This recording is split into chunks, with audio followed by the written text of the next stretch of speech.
ఈ రోజు ఏం జరిగింది చెప్పండి శివాజీ గారు. ఈరోజు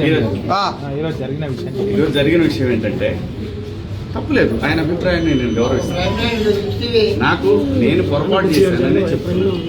నేను అనవసరంగా సలహాలు ఇచ్చాను. ప్రపంచ వేదికల మీద అలాగా ఈ దేశం పునాదులు ఏర్పడినప్పుడు ఒక కుటుంబ వ్యవస్థ ఉంటుంది. కుటుంబ వ్యవస్థ ఈ ప్రపంచంలో అత్యద్భుతంగా ముందుకు వెళుతున్న ఏకైక వ్యవస్థ భారతదేశం.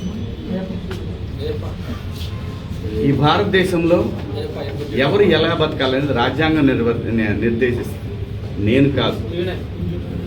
ఒకవేళ ఎవరి హక్కులకైనా భంగం కలిగినప్పుడు దానికి ఇలాంటి వ్యవస్థలు ఉంటాయి. సో నాకు అర్థమైంది ఏంటంటే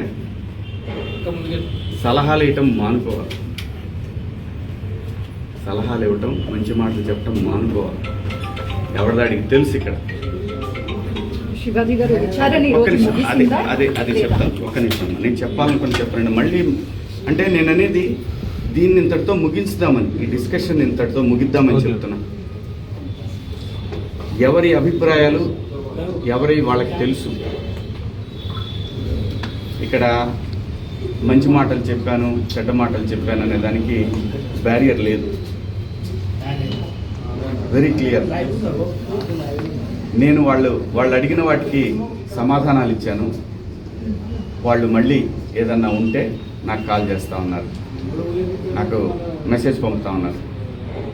నేను అన్నాను, నా వల్ల ఎవరన్నా ఇబ్బంది పడినారని మీకు నేను ఇబ్బంది పెట్టానని మీకు ఎవరన్నా డైరెక్ట్గా వచ్చి కంప్లైంట్ ఇస్తే అప్పుడు కూడా నేను వచ్చి మీకు సమాధానం చెప్తాను మేడం అని చెప్పి. థ్యాంక్ యూ అండి.